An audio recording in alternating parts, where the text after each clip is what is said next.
ऐसा क्या हुआ सीएपीएफ के जवानों के साथ कि भारत सरकार को उन्हें देनी पड़ी 100 दिनों की छुट्टी। और भारत पाकिस्तान में से किस देश की एजुकेशन पॉलिसी है, बस जानकर होश उड़ जाएंगे। साथ ही वीडियो के अंत में जानिए कि आज अगर भारत और पाकिस्तान एक होते तो क्या होता। किसी भी देश के डेवलपमेंट के लिए जितनी जरूरत पैसों की है उतनी ही जरूरत एजुकेशन की भी है। इसलिए आज के इस फैक्ट में हम भारत और पाकिस्तान के एजुकेशन सिस्टम को कंपेयर करने वाले हैं। सबसे पहले लैंग्वेज की बात करें तो पाकिस्तान में इंग्लिश, उर्दू, पंजाबी, सिंधी, पश्तो, बलूची लैंग्वेज बोली जाती है, तो वहीं भारत में हिंदी और इंग्लिश के अलावा 20 दूसरी लैंग्वेज बोली जाती है। अब बात करें लिटरेसी रेट की तो पाकिस्तान की 62% आवाम पढ़ी लिखी है, जिसमें फीमेल 48% है और मेल 70% पढ़े लिखे हैं। तो वहीं भारत में टोटल लिटरेसी रेट 76% है, जिसमें से 65% फीमेल और 82% मेल पढ़े लिखे हैं। आज पाकिस्तान में लगभग 198 यूनिवर्सिटी, 1450 कॉलेज और लगभग 2.8 लाख स्कूल्स हैं। तो वहीं भारत में लगभग 900 यूनिवर्सिटी, 40,000 से ज्यादा कॉलेज और लगभग 19 लाख स्कूल्स हैं। भारत में टोटल स्टूडेंट पाकिस्तान की आबादी से भी ज्यादा है, यानी 250 मिलियन से भी ज्यादा स्टूडेंट्स हैं। इंडिया से हर साल लगभग 14,000 से ज्यादा स्टूडेंट पीएचडी होल्डर बनते हैं, तो वहीं पाकिस्तान से हर साल सिर्फ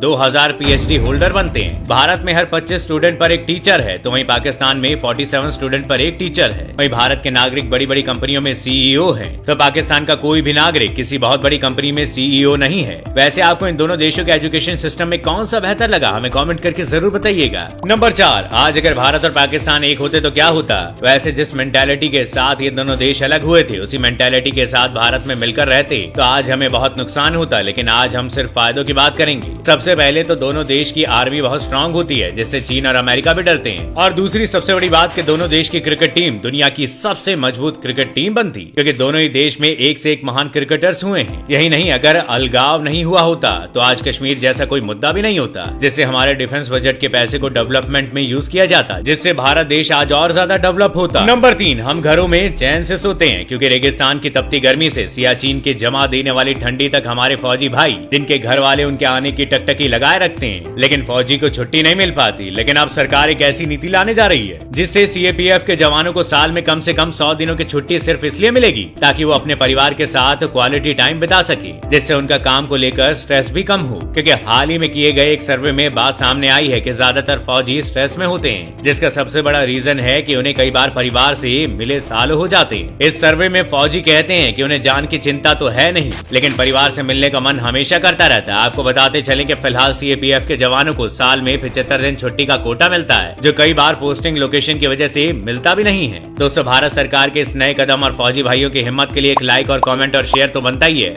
नंबर 2, साउथ कोरिया की इन 3 बातों को सुनकर आप हैरान रह जाएंगे। नंबर 1, साउथ कोरिया के ज्यादातर लोग अपनी बॉडी पर टैटू बनाने से नफरत करते हैं, इसलिए साउथ कोरिया में टैटू बनाना गैर कानूनी है और जो भी वहाँ टैटू बनवा लेता है उसे वहाँ कोई काम नहीं मिलता। नंबर 2, वैसे तो आप किसी भी कंट्री के वेटर को टिप देंगे तो वो वेटर खुशी होगा, लेकिन साउथ कोरिया में ऐसा नहीं है, क्योंकि वहाँ के वेटर को टिप देने पर वो उसे अपनी बेइज्जती मानते हैं। नंबर 3, साउथ कोरिया के सुपरमार्केट्स में फ्री में खाना मिलता है। जी हाँ, आप साउथ कोरिया के सुपरमार्केट में खाने की चीज को सैंपल के तौर पर भर पेट खा सकते हैं, जिसके बाद उस खाने को ना भी खरीदे तो दुकानदार आपको कुछ नहीं बोलेगा। नंबर 1, कोरोना ने पूरी दुनिया को हिला के रख दिया, जिसमें नए नए वेरिएंट से अभी भी सब डरे हुए हैं। तो दुनिया में कुछ ऐसे भी देश हैं जहाँ कोरोना का एक भी केस नहीं आया। नंबर 1, तुवालू, ये एक आइलैंड है जो 26 किलोमीटर स्क्वायर एरिया में फैला हुआ है और जिसकी जनसंख्या 12,000 के आसपास है, फिर भी यहाँ एक भी कोविड केस नहीं है। नंबर 2 पे आता है तुर्कमेनिस्तान, जिसकी जनसंख्या 60 लाख के आसपास है, फिर भी यहाँ एक भी कोविड केस नहीं है। खास बात यह है कि इसके पड़ोसी देशों में कोविड के केस हैं, लेकिन ये फिर भी बचा हुआ है। और नंबर 1 पे है नॉर्थ कोरिया, जिसकी जनसंख्या 2.5 करोड़ है, फिर भी यहाँ कोविड के एक भी केस नहीं है। कहा जाता है कि नॉर्थ कोरिया में कोविड के केस के मरीज को गोली मार दी जा रही थी, इसलिए केसेस बढ़े ही नहीं।